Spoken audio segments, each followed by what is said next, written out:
Pada Juni 2026 lalu, kami mengunjungi salah satu desa yang masyarakatnya mendominasi suku Tengger, sekaligus letaknya paling tinggi di Jawa Timur, yakni Desa Ngadas, Kecamatan Poncokusumo, Kabupaten Malang.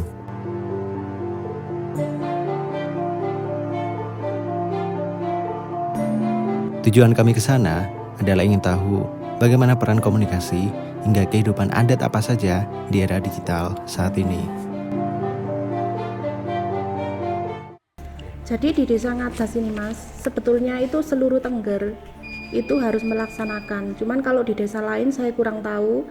Kalau yang di Desa Ngadas ini ada banyak sekali upacara adat yang harus dilaksanakan, baik itu setiap tahun, baik itu dalam setahun itu ada 4 kali upacara, ada yang dilaksanakan juga dalam satu windu sekali. Nah, contohnya seperti adat Hari Raya Karo itu dilaksanakan setahun. Menurut hitungan kalender Tengger, terdapat hitungan tersendiri. Bulan tersebut jatuh pada bulan kedua. Jadi, bulan pertama namanya Asa, selanjutnya bulan kedua itu namanya Karo, langsung kepada bulan ke-12 yakni bernama Kesada. Kemudian ada lagi yang namanya adat ritualnya Kesada. Itu dilaksanakan pada bulan Kesada. Maka jatuhnya di bulan umum itu bulan ke-12 atau penutup tahun. Dan bagaimana jika dengan adat Karo? Hari Raya Karo itu dilaksanakan itu dalam 3 tahapan. Tahapan pertama itu namanya Ping Pitu pertama. Kemudian tahapan kedua itu ada namanya Sesanti. Dan tahapan ketiga itu namanya Sadranan. Sadranan seperti itu. Jadi di tahap yang pertama itu tadi namanya Kepitu pertama, itu maksudnya mengundang para roh leluhur untuk datang ke tempat kita untuk nantinya akan dilaksanakan upacara selanjutnya. Nah, kemudian ada tahapan kedua itu namanya Sesanti. Sesanti itu mendoakan leluhur, ya, mendoakan leluhur di rumah masing-masing. Kita membuat seperti sajian-sajian seperti itu, lalu didatangi oleh pemangku adat, romo dukun, kemudian diupacarakan seperti itu. Kemudian yang terakhir itu ada namanya adat Sadranan. Sadranan itu kita datang ke makam leluhur, lalu kita di situ ada upacara dari romo pemangku adat, romo dukun, kemudian kita ada membuat sajian-sajian itu yang nanti kita persembahkan ke roh leluhur. Kemudian ada Nyatnya Kesada. Nyatnya Kesada itu dilaksanakan setiap setahun sekali, bertempat di kawah Gunung Bromo. Biasanya membawa hasil bumi seperti kentang, palawija, ada sayur-sayuran, dan sebagainya, yang nantinya dibawa ke kawah Gunung Bromo untuk dilakukan seserahan. Lantas, tujuannya untuk apa? Itu tujuannya adalah pertama kita ada mengucapkan syukur atas berkah karunia yang sudah diberikan selama dalam 1 tahun. Kemudian yang kedua itu ada sejarah dari Roro Anteng dan Joko Seger. Maka setiap tahunnya kita harus melabuhkan seperti itu, karena dulu sejarahnya Roro Anteng Joko Seger itu melabuhkan anak yang terakhir yang namanya Raden Kusuma, sehingga sampai sekarang itu dikenang oleh masyarakat Tengger, sehingga kita melabuhkan apa yang kita miliki, yaitu hasil bumi seperti itu.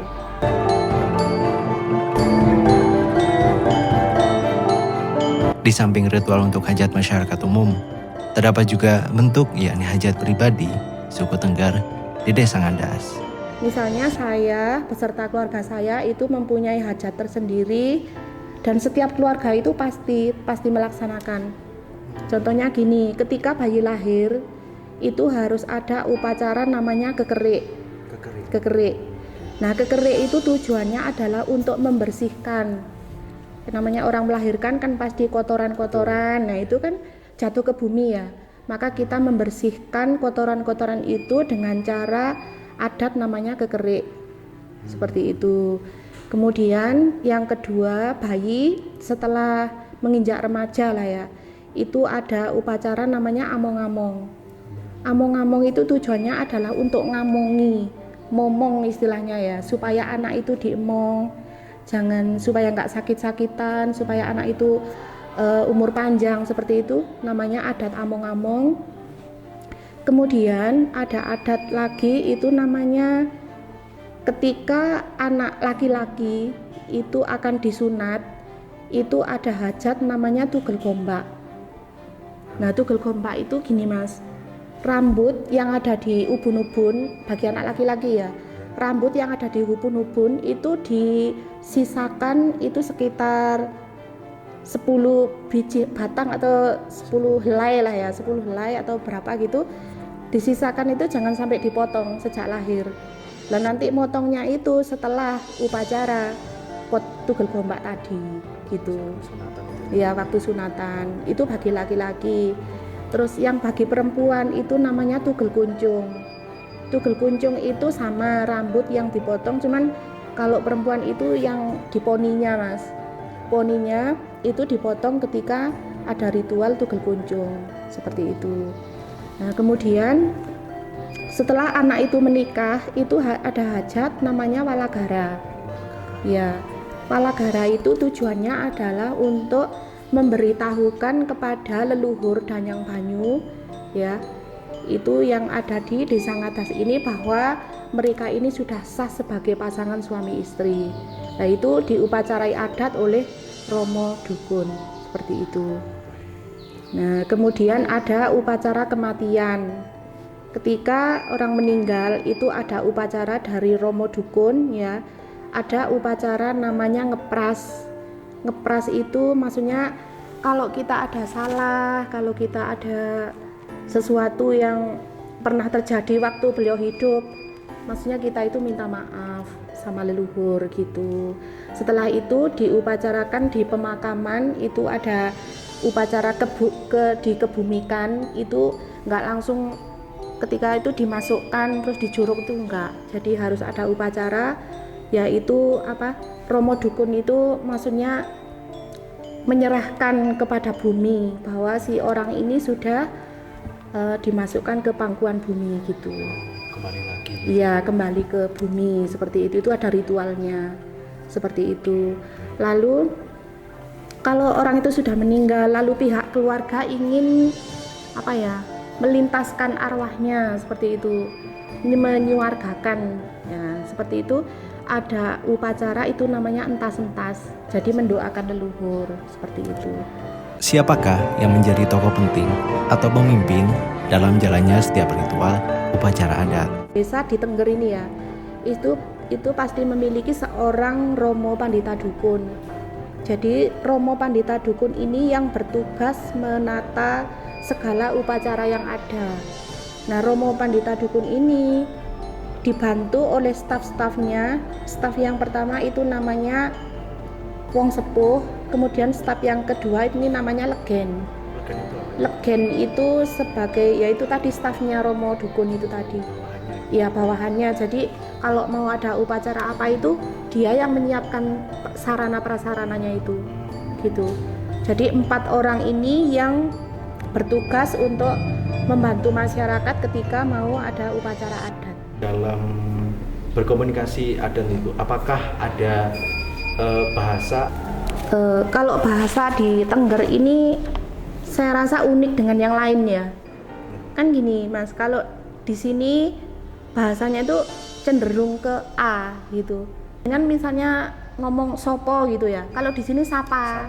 Nah, gitu. Kalau nyenengan itu bilangnya ojo ngono, niki nih ajo ngono. Iya. Kalau sampean bilangnya gini, ada apa gitu. Kalau di sini ngapa gitu. Ngapa? Iya. Unik Mas. Banyak sekali rutinitas sakral penduduk Tengger pada Desa Ngadas ini. Lalu, bagaimana cara mereka untuk tetap mempertahankan kelestarian adat yang telah dibawa oleh leluhur? Untuk mewariskan ke generasi kita selanjutnya itu gini Mas. Setiap keluarga, nah itu mereka pasti punya anak kan ya. Lah anaknya itu dibilangin, "Duk, sira kudu melu karo." Maksudnya, "Nak, kamu harus mengikuti adat karo, jangan sampai nggak ikut." "Duk, sira nek kate ngikuti adat kudu gawe pakaian adat. Le, sira kudu gawe pakaian adat yaiku udeng." Nah, seperti itu dari pihak keluarga gitu. Kemudian dari pihak desa juga gitu. Kalau mau mengikuti misalnya kegiatan apa, rapat atau apa gitu ya di Balai Desa, laki-laki harus pakai udeng. Nah, seperti itu. Itu salah satu contohnya. Terdapat juga peraturan jika masyarakat itu tinggal di desa ngadas, yakni yang pertama akan dikeluarkan dari wilayah atau desa asal itu sendiri bila tidak ingin mengikuti adat atau upacara yang bersifat wajib. Yang kedua, tidak diperkenankan menjual tanah kepemilikan pribadi ke pihak luar, kecuali kepada anak turunnya sendiri. Yang ketiga, masyarakat lain pun akan mengucilkan individu tersebut bila tidak mematuhi norma dan ketentuan yang berlaku. Nah, kalau